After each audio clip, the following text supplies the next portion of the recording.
Continuamos el seminario sobre curación de contenidos.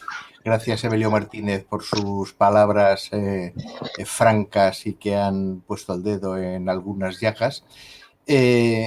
A continuación va a intervenir Julia Bernal, de la Biblioteca Virtual Miguel de Cervantes, en cuyo comité científico me precio de estar contribuyendo desde hace muchos años. Por cierto, el Comité Científico de una Biblioteca Virtual, uno cura muchos contenidos, los cuida de todas las formas que pueda. Gracias por tu intervención desde Alicante, Julia Bernal, y cuando quieras.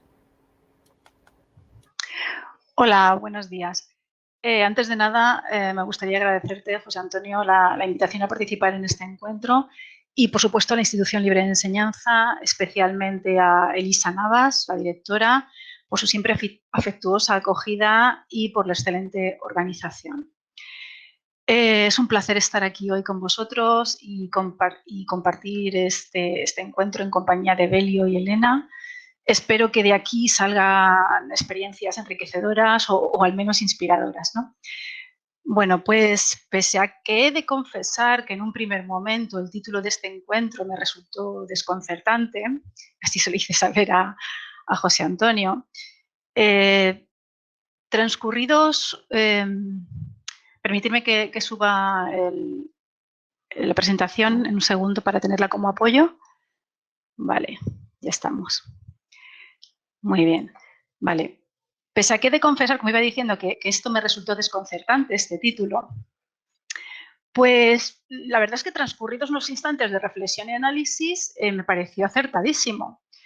Estamos tan afectados todavía por la inesperada situación de confinamiento que nos sobrevino a mediados de marzo, que todavía nos parece muy pronto, ¿no?, para sacar conclusiones, sobre todo teniendo en cuenta que estamos ante la posibilidad de una recaída o ya inmersos en ella, ¿no?, en algunas zonas. Pero si dejamos a un lado estas cuestiones, que son lógicas por otra parte y que tanto nos preocupan en materia sanitaria, económica y familiar, sí podemos sacar algo positivo de la experiencia vivida a raíz de la aparición del COVID. Permítanme darles unos datos generales de la biblioteca antes de empezar, ¿no? La biblioteca, bueno, yo les voy a hablar de la curación de contenidos, una biblioteca virtual, pero concretamente en la Biblioteca Virtual Miguel de Cervantes, ¿no? La Biblioteca Virtual Miguel de Cervantes supera ya los 600 portales y estos portales se organizan en institucionales o dedicados a un tema o a un autor. Concretamente hay unos 79 portales de instituciones, 55 son españolas, entre ellas la Biblioteca Nacional de España, y 24 son de instituciones americanas. En cuanto a las páginas o bibliotecas de autor, pues hablamos de centenares y referidas a un tema en concreto, unos 67. Hay otras que son de personajes históricos y demás. Bueno, ahora mismo la biblioteca cuenta en 19 millones de usuarios. Luego les explicaré por qué he puesto esas cifras en rojo. Hay 75 millones de páginas servidas al año. Los accesos fundamentalmente son desde móvil y hay un crecimiento constante de más del 50%. Las visitas desde América siguen incrementándose en un 70% y desde España en un 27%. Y en horas punta, lo que para nosotros es entre la 1 y las 4 o las 5 de la tarde, pues tenemos entre 300 y 800 usuarios concurrentes, es decir, un promedio de 500 personas consultando la biblioteca a la vez. Y se sirven unas 250 páginas por minuto. Un segundo, a estos datos que he dado, pudiéramos añadir que además la Biblioteca Virtual Miguel de Cervantes es un referente en la reutilización de colecciones digitales debido a las investigaciones con la Biblioteca Nacional de Escocia o la Biblioteca Nacional de Austria, o que ha participado junto al proyecto IMPACT y otras instituciones como la Universidad de Gante, Bélgica, la Biblioteca del Congreso de Estados Unidos, la Biblioteca Británica y la Biblioteca Nacional de Francia, entre otras, liderando proyectos europeos sobre la reutilización de colecciones digitales en un contexto interdisciplinar que incluye perfiles de humanidades digitales, ciencias de la computación o patrimonio cultural. Bueno, pero estos dos últimos datos que les acabo de dar pertenecen o están dentro del universo Big Data, y de lo que se trata hoy es de hablar de los contenidos, ¿verdad? En un primer momento también estuvimos hablando, José Antonio y yo, de hablarles sobre cómo organizamos los contenidos en la biblioteca virtual. Los pueden ver ahí, ¿no? En la diapositiva que les estoy mostrando, o sea, se estructuran en esas áreas. Pero es que son muy poquitos los accesos desde dentro del menú estructurado de la biblioteca. Son muy poquitos los usuarios que acceden desde aquí, desde estas áreas. Básicamente lo hacen nuestros usuarios habituales, los que nos conocen desde hace años y saben cómo moverse por dentro de la biblioteca, ¿no? Pese a que hicimos ese esfuerzo organizativo del contenido en áreas, la mayoría de los accesos se producen desde la caja de búsqueda de Google. Y es por ello que nuestras acciones y desarrollos pues tienen muy en cuenta esa circunstancia, ¿no? ¿Qué cambió en la Biblioteca Virtual Miguel de Cervantes a raíz de la aparición del COVID?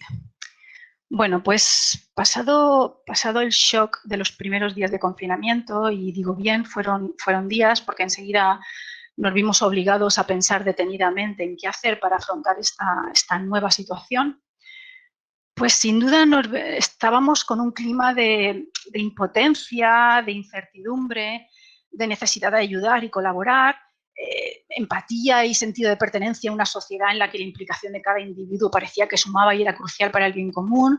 Pero bueno, sin entrar en necesidad de estas cuestiones tan filosóficas, vimos que muchas instituciones y plataformas culturales colaboraban socialmente abriendo sus puertas a los usuarios para dar acceso a los contenidos de forma gratuita. Pero claro, es que eso en la Biblioteca Virtual Miguel de Cervantes ya lo hacíamos desde hacía 21 años. Entonces, ¿qué podíamos aportar? ¿Cómo podíamos contribuir, ayudar a los demás? Y ¿por qué no? O sea, ayudarnos a nosotros mismos a sentirnos pues, más útiles, ¿no? y menos desorientados. Éramos plenamente conscientes, y ese fue nuestro punto de partida, de dos realidades. Una, nuestra capacidad de versatilidad. La Biblioteca Virtual Miguel de Cervantes cuenta con un equipo multidisciplinar de historiadores, filólogos, expertos en biblioteconomía y documentación, desarrolladores, programadores, con años de experiencia. Y la incesante formación continua y el hábito que tenemos de compartir conocimientos adquiridos nos tienen muy acostumbrados a la interacción, al intercambio de ideas, a la aplicación y el desarrollo de esas mismas ideas hasta conseguir materializarlas en creaciones prácticas y serias. Segundo, o sea, la otra realidad de la que también éramos plenamente conscientes era que se había roto nuestro flujo de producción, que estaba hasta entonces muy enfocado a la actividad presencial.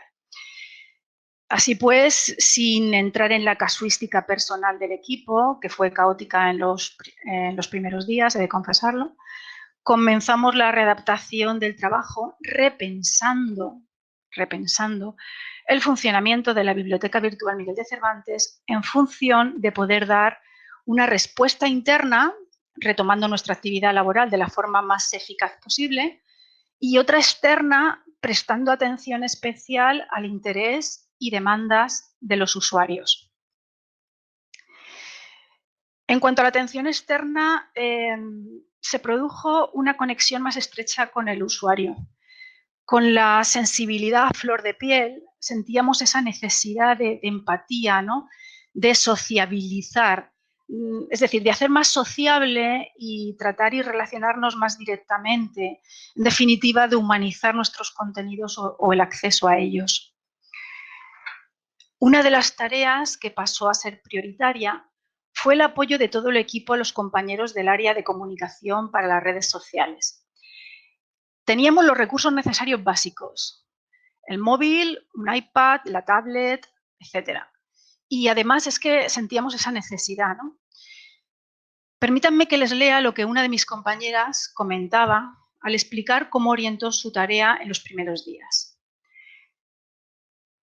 Pensé que lo que podía hacer era buscar citas que tuvieran que ver con la situación que estábamos atravesando, porque creí que la gente en esos primeros momentos demandaría cosas que tuvieran que ver con ella.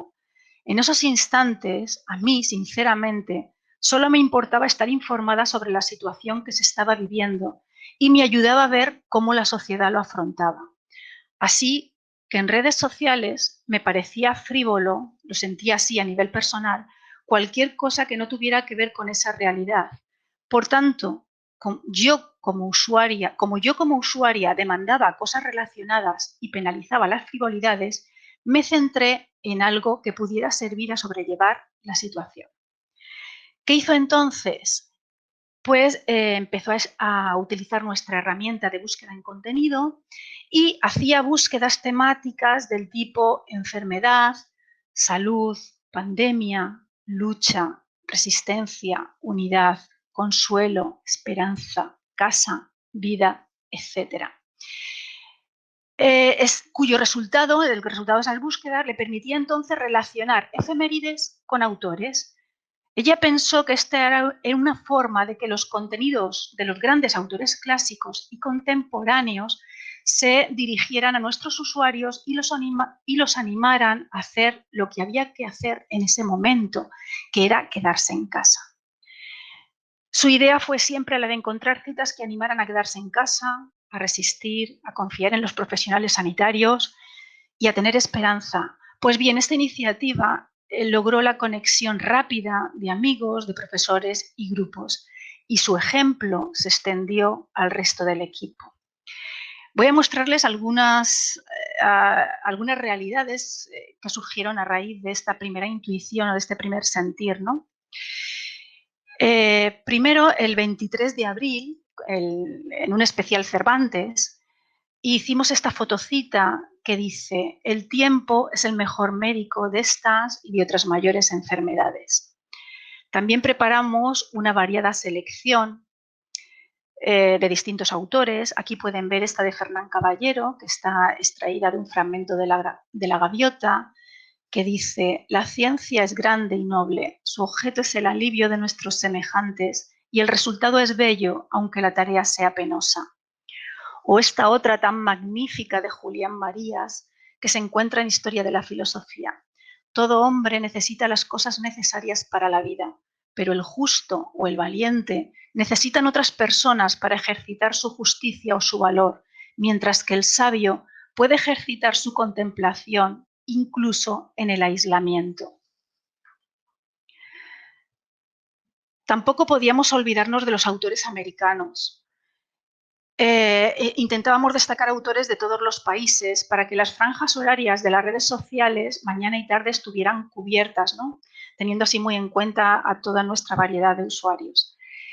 Aquí tienen otra de Amado Nervo, el poeta mexicano al que Rubén Darío calificó como fraile de los suspiros, y dice así: ten paciencia y aguarda. La paciencia es el eje moral y el gran secreto de las almas serenas. O esta otra de Sergio Ramírez, el nicaragüense Premio Cervantes 2017, en la que se lee: todo ocurre dentro de nuestra propia casa y dentro de nuestras propias conciencias. En definitiva, y como han visto en nuestras fotocitas, no solo se invitaba a la lectura de las obras de autores imprescindibles, sino que hablaban de la importancia de relativizar los problemas, recomendando paciencia, confianza y serenidad. En cuanto a la reconversión interna, pues también llevamos a cabo nuevos desarrollos. Durante los primeros días, mientras el departamento de informática daba un intenso soporte al equipo e iba activando el acceso remoto para facilitar el trabajo telemático, los demás íbamos avanzando, ¿no? Lógicamente, en ese impasse fue necesaria la reordenación de tareas. Estábamos ante distintas posibilidades funcionales y ellas exigían nuevas ideas y el establecimiento de unas prioridades distintas.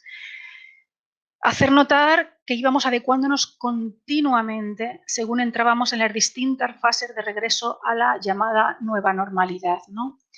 Veamos algunas de esas aportaciones que se llevaron a cabo desde distintos equipos o áreas de trabajo.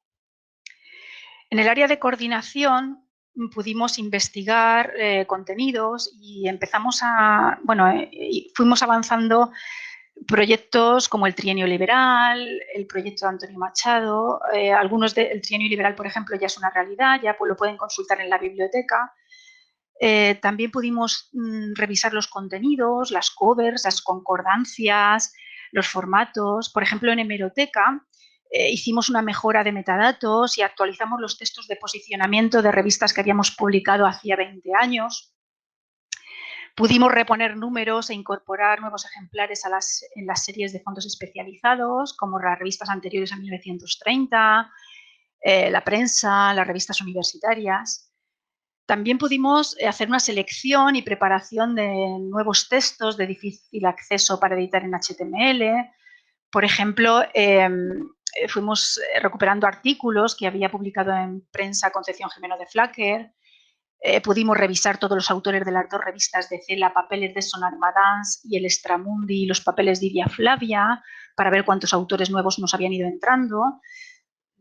Bueno, es que aquí les comento, en el portal que tenemos, el portal institucional que tenemos del Archivo Fundación Pública Gallega Camilo José Cela, presenta un variado de autores que colaboraron en las mencionadas revistas, pero es que además de presentar ese índice de autores, se añadió la posibilidad de conectar esos autores con los fondos que ya teníamos en la Biblioteca Virtual Miguel de Cervantes, por si algún usuario quería consultar más títulos, ¿no?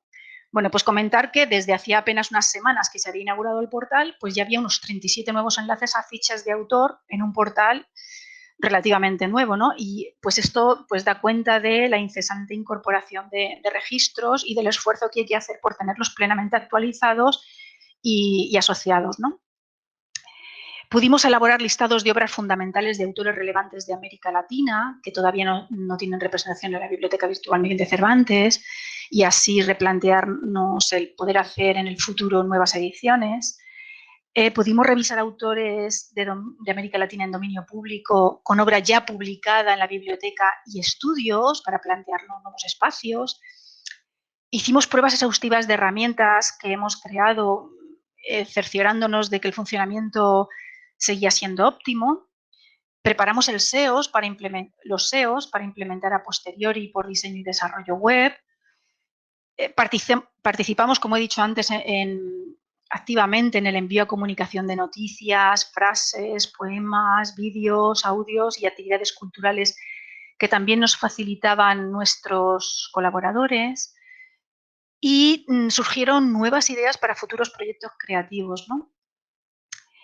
En el área o en el equipo de digitalización se tuvo que producir necesariamente una división de las fases de los procesos de trabajo, porque unas se podían llevar a cabo desde casa y otras necesariamente requerían presencialidad en las instalaciones donde se custodian las máquinas. Pero también pudieron llevar a cabo una investigación de soportes y técnicas para crear nuevos productos que esperamos que en breve vean la luz. Gestión documental quizás fue el equipo menos afectado porque la Biblioteca Virtual Miguel de Cervantes cuenta desde 2012 con una herramienta online accesible desde cualquier dispositivo móvil que está basada en la familia de modelos conceptuales FAR y en la nueva norma de catalogación RDA. Se gestiona diferentes perfiles y facilita el acceso a las funciones mediante tabs. Soporta conexiones simultáneas y los cambios en el catálogo se reflejan de forma inmediata en su versión web, accesible por los usuarios. Y esta herramienta, en definitiva, ha facilitado el salto al teletrabajo sin necesidad de adaptaciones, permitiendo así que las catalogadoras puedan seguir gestionando el amplio catálogo de la Biblioteca Virtual Miguel de Cervantes. Pero también llevaron a cabo una revisión exhaustiva del catálogo. Aquí pueden ver cómo se produjo un enriquecimiento de fichas catalográficas, pudimos tener ocasión de revisar todas las obras completas o compendios e ir sacando las notas de descripción, ¿no? Como en esta de obras completas de Fernán Caballero, donde se aprovechó para hacer la nota que no la teníamos. O esta otra de las obras completas de José de Espronceda, donde ya al sacar la nota pues podemos ver cómo pues se da noticia del contenido directamente, ¿no? Desde una notita que José de Espronceda envía a Carolina Coronado hasta saber que estas obras completas contienen la novela de Sancho Saldaña o contienen la obra de teatro del Pastor Clasiquino. De la colaboración entre equipos, concretamente aquí entre gestión documental y programación, también surgió la posibilidad de mostrar en las fichas un elemento informativo más, que era la geolocalización de la historia.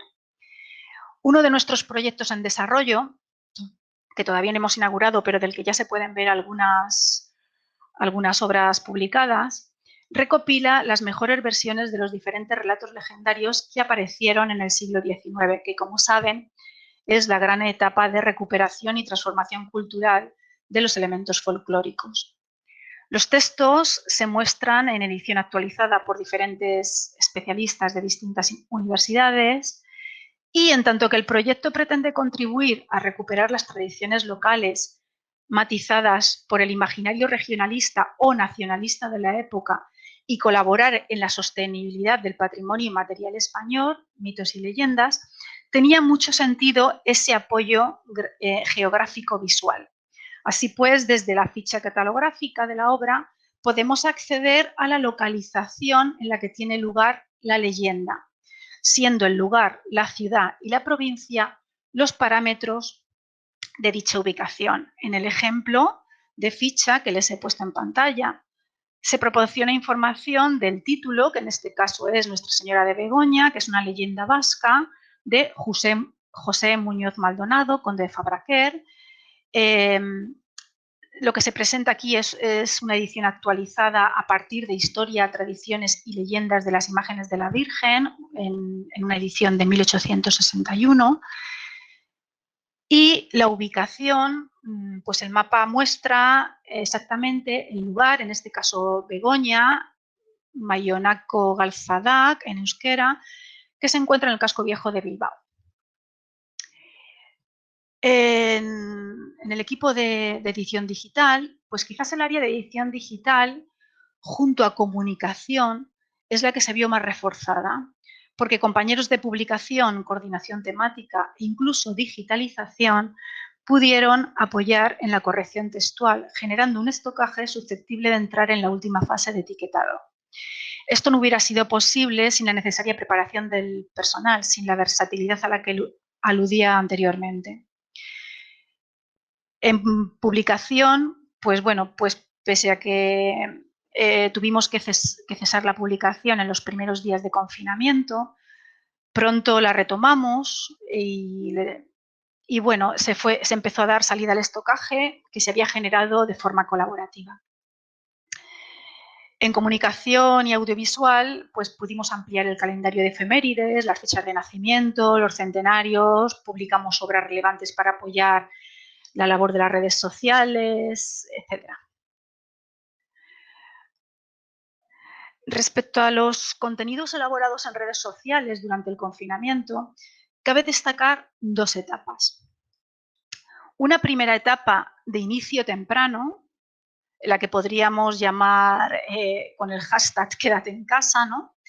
Y otra segunda fase que fue solapándose con la primera, en la que hacíamos difusión de recursos de nuestro catálogo, ya fueran peticiones, efemérides o recursos que consideramos importantes o necesarios para estudiar, pasar el tiempo leyendo o dar a conocer autores y obras.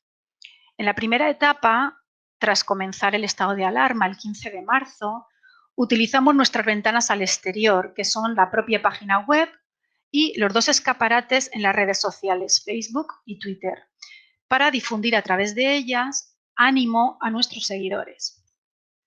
Como ya se han mencionado las fotocitas, solo resta comentar que en la redacción de los textos utilizamos los hashtags del momento, ¿no? Yo me quedo en casa, quédate en casa leyendo, juntos lo conseguiremos, etc. Una de nuestras primeras acciones, el 16 de marzo, fue difundir entre nuestros seguidores 3 versiones diferentes del Quijote. Una para niños, la edición especializada de Florencia Sevilla y el audiolibro narrado por Camilo García Casar, que, como saben, es el doblador de Gerard Depardieu, Anthony Hopkins o Harrison Ford. La segunda fase se desarrolló en paralelo a la primera. Así, sin dejar de brindar ese obligado apoyo moral, empezamos a seleccionar y difundir recursos de inmediata aplicación práctica. Les voy a poner unos ejemplos.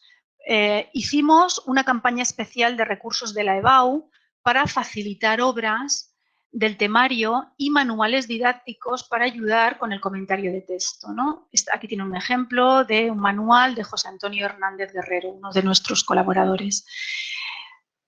También llevamos a cabo especiales para el Día del Teatro, unos destacando varios portales que tenemos, varios portales web de compañías teatrales, y otro con Galdós y su obra Electra. En el ejemplo, no sé si se puede leer bien, pues se ve como, pues bueno, en Twitter pusimos fotografías de la representación y el elenco de Electra. Bueno, en la fotocita que tienen en el centro, que es un fragmento de una carta que Galdós envió a su amigo José Alcalá Galiano hablándole del impacto que había tenido la representación de Electra, ¿no? Y dice así: te mando Electra, ya la han representado aquí en 150 teatros. Contra todas mis previsiones la han hecho bandera revolucionaria y por donde quiera que va salen obispos echando excomuniones y el pueblo gritando. En Facebook, además, para reforzar todavía esta acción comunicativa, indicábamos a los usuarios dónde podían leer la obra de Electra en la Cervantes. Si querían saber más o contextualizar la información, les invitábamos a conocer el portal que tenía más información, concretamente en este caso era el de la parodia teatral en España. Les sugeríamos o les invitábamos a ver un vídeo grabado por un especialista hablando precisamente de esta obra galdosiana, Benito Madariaga, y también les sugeríamos un artículo de investigación en inglés. Para el Día del Libro Infantil y Juvenil hicimos un amplio repaso a nuestra web especializada y a los portales de muchos autores. Y así hicimos más fácil que los padres pudieran encontrar materiales de libre acceso para fomentar la lectura de sus hijos, ¿no? Como pueden ver aquí en el ejemplo en Facebook se les indicaba cómo usar el buscador de la Cervantes para acceder a los libros de literatura infantil. También nos dimos cuenta de que en los medios de comunicación y prescriptores de las redes sociales se hacían recopilaciones en las que los internautas podían encontrar lecturas gratuitas y en la que en muchas ocasiones mencionaban la Biblioteca Virtual Miguel de Cervantes. Compartimos entonces muchas de esas listas de recursos gratuitos. El resultado de incrementar las publicaciones fue un aumento del tráfico desviado desde redes sociales a la web de Cervantes Virtual, tanto que entre los meses de marzo y abril se triplicó dicho tráfico. Otra actuación especial que llevamos a cabo fue la del Día del Libro y la planificamos con el 23 de abril, siendo conscientes de que se celebraba un Día del Libro atípico, un Día del Libro sin casetas ni tiendas físicas abiertas. Así que antes de que se pusiera en funcionamiento el plan de salida del confinamiento a primeros de mayo, invitamos a los seguidores a compartir en los comentarios con qué autores o personajes literarios saldrían a tomar un café, a charlar o a pasear, ¿no? Publicamos un vídeo de imágenes evocadoras que incluían imágenes al aire libre, con paisajes y postales inspiradoras, y lo publicamos en Facebook, en YouTube y en Twitter con una gran respuesta por parte de los usuarios, ¿no? Recibimos comentarios muy, muy agradables y variadísimos de usuarios que querían tomar un café con Alonso Quijano, con Lorca, con Unamuno, con Borges, con Sábato, con García Márquez o con Robert Walser. y otros a los que les hubiera encantado pasear con Lope o con Galdós en San Quintín. Bueno, en conclusión, obtuvimos una mejor conexión con el usuario. Y eso nos dio pistas sobre qué es lo que despertaba el interés, ¿no? Así, por ejemplo, buscando entre los archivos de vídeo inéditos, encontramos en el previo una entrevista de Mario Benedetti a Nancy Morejón, la lectura que hacía Mario de uno de sus poemas, el titulado Mar de la Memoria, dedicándoselo a Rafael Alberti. Pues bien, lo rescatamos, lo preparamos para redes sociales y lo publicamos el día del centenario de su nacimiento, que fue el 14 de septiembre. Bueno, pues dicho poema tuvo un alcance de 180.000 personas, cuando lo habitual para nosotros estamos en un promedio de 4.000, o sea, fue un auténtico hallazgo, ¿no? Centrándome ahora en el equipo de diseño y desarrollo web, pues comentarles que en algunas páginas de Cervantes Virtual se han incluido etiquetas para enriquecer sus contenidos de forma que Google y las redes sociales puedan interpretarlos. El objetivo principal ha sido mejorar su posicionamiento, pero además se mejora la visualización de estos en los resultados de búsqueda de Google y a la hora de compartir en las redes sociales. La inclusión de etiquetas se llevó a cabo en la página principal, en las interiores, en las fichas de obra y en los vídeos y audios. Y en los ejemplos que les voy a mostrar a continuación se pueden ver esos resultados. Con Open Graph se ha preparado la página principal de la Cervantes para poder compartir en las redes sociales y así de esta forma automáticamente aparece el logo, el título y la descripción. También se han generado imágenes para que Facebook y Google las cojan como predeterminadas y a la hora de compartir o mostrar los resultados se inserten automáticamente. Con estos datos y con un buen marcado estructural, en los contenidos web, Google puede mostrar fragmentos enriquecidos como el siguiente, en el que se da noticia, además del macroportal que tenemos llamado Biblioteca Americana, de los países que contiene, ¿no? Argentina, Bolivia, Brasil, Chile, Colombia, Costa Rica. En las páginas interiores se han enriquecido las magas de pan o breadcrumb list y de esta forma Google puede entender mejor la jerarquía de nuestro sitio web. Si, por ejemplo, buscamos retrato Calderón de la Barca en el apartado de imágenes de Google, vemos que aparece en primer lugar con el pie de foto correspondiente y la URL del sitio principal de origen, ¿no? Que es la Cervantes. Por otra parte, haber proporcionado datos enriquecidos en las fichas de obra permiten en la búsqueda de Google, si buscamos, por ejemplo, obras en Cervantes Virtual, en imágenes obtengamos este resultado en el que se muestran las covers de las obras. Las que ven en blanco son porque se generan automáticamente. O si buscamos portales de instituciones y fundaciones latinoamericanas en todo, obtengamos este otro resultado. Respecto al material audiovisual, o sea, audios y vídeos, Google ahora, en la inyección de datos enriquecidos, entiende mejor nuestro contenido y lo muestra así, integrándolo automáticamente en los carruseles. En definitiva, siguiendo los parámetros específicos que se definen para cada página HTML, los desarrolladores han insertado en ellas, previo análisis de pertinencia, los datos más eficaces para que Google y las redes sociales los puedan interpretar y mostrar de manera óptima. Para saber si estas medidas han funcionado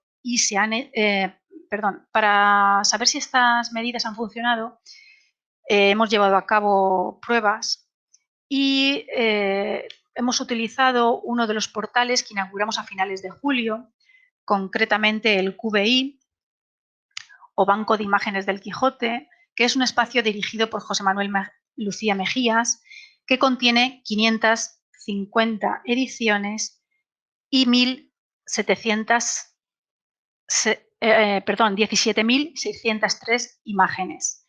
En la evaluación pudimos constatar que, primero, buscando en todo Google, si filtrábamos por imágenes del Quijote, el nuevo sitio web ya aparecía en los resultados de la primera página, ¿no? Lo pueden ver ahí en pantalla. Acotando esa misma búsqueda en imágenes, también se muestra con la imagen y el título adecuado.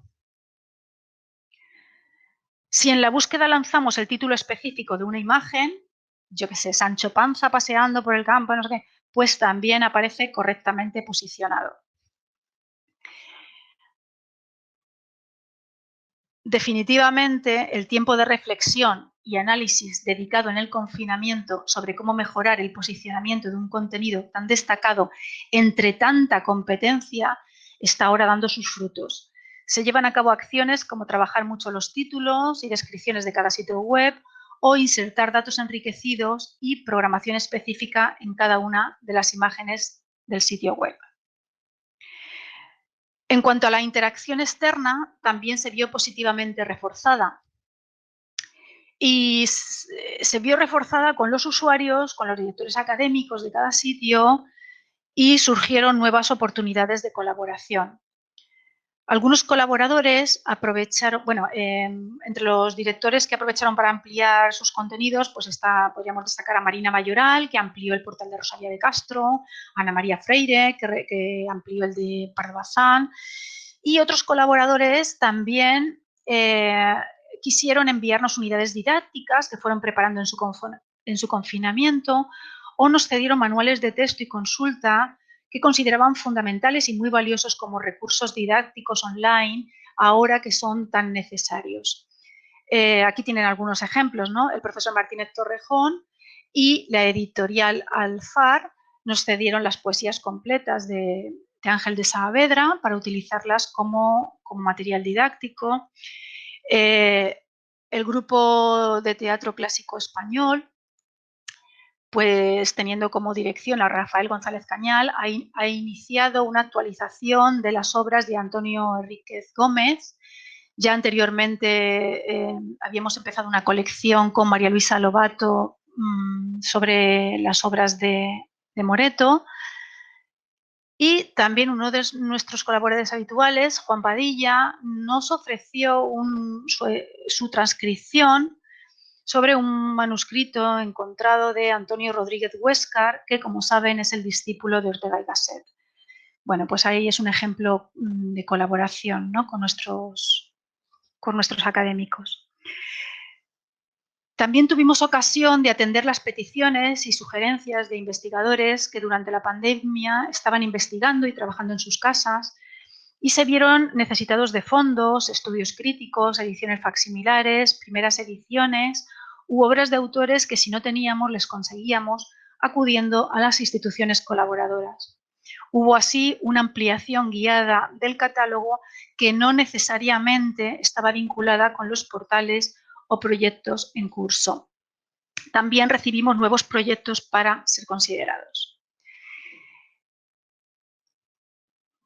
Si vemos en esta gráfica podemos ver las visitas a Cervantes virtual. Creo que es bastante ilustrativa porque si observamos los datos interanuales, concretamente del 1 de octubre al 30 de septiembre de 2019 y 2020, en la gráfica se ve claramente cómo las semanas de confinamiento supusieron un incremento de usuarios. En azul es el año actual, el 2020, y en naranja es el 2019. Hay que tener en cuenta que muchos de nuestros usuarios tienen una sola visita, lo que concuerda con el 80% más de entradas desde resultados de Google. Esto quiere decir que muchos usuarios no nos conocen. Simplemente buscan en Google y les llevan a la Biblioteca Virtual Miguel de Cervantes, normalmente a un contenido de obra. Son usuarios casuales que vienen desde Google y para los que la biblioteca termina siendo su principal referencia. Estas imágenes que les muestro a continuación reflejan los lugares de procedencia de visitas y muestran gráficamente los porcentajes. En el primer quesito podemos ver de dónde vienen nuestras visitas por países, pues primero España, luego México, luego Estados Unidos. En la segunda, que es el quesito de América, pues el país las visitas que más nos llegan es desde México, luego de Estados Unidos y de Argentina. Y si nos centramos en ver las visitas desde Europa, pues en primer lugar Italia, luego Francia, luego Reino Unido y Alemania, ¿no? También observamos un repunte de las visitas desde ordenador respecto de las de móvil. También es lógico, teniendo en cuenta que a raíz del confinamiento pues empezamos a pasar más tiempo en casa. Y en los referrers, los lugares de referencia, pues no apreciamos muchos cambios. Como les he dicho, siempre la mayor parte de nuestro tráfico es desde los buscadores. Por mostrar un dato más anecdótico, pues comentar que los portales más visitados son los que tienen mucho interés para estudiantes españoles y latinoamericanos, sobre todo los macroportales de literatura, biblioteca de literatura infantil y juvenil o historia. Y las obras son pues las tradicionales, ¿no? Pues desde El Quijote, Las rimas y leyendas de Bécquer, La casa de Bernarda Alba, La vida del Lazarillo de Tormes, Bodas de sangre, en fin. Bueno, y ya para concluir, pues yo creo que hay una manifiesta, ¿no?, curación de contenidos en la Biblioteca Virtual Miguel de Cervantes. Primero porque hemos aprendido más sobre difusión en redes sociales y posicionamiento web. Segundo, porque hemos tenido una conexión emocional con el público usuario que, como ya les he explicado, tuvo su punto de partida en la intuición y el sentido común. Tenemos un sentimiento de satisfacción por haber contribuido y por seguir haciéndolo en una labor sociocultural. Es cierto y es patente que Cervantes Virtual está en su mejor momento, ¿no? Porque en unos meses, y aquí ahora ya explico esa cifra que ponía en rojo al principio, en unos meses, como digo, hemos pasado de 14 a 19 millones de usuarios y de 50 a 75 millones de páginas servidas al año, y ahora mismo estamos rozando el millar de usuarios concurrentes.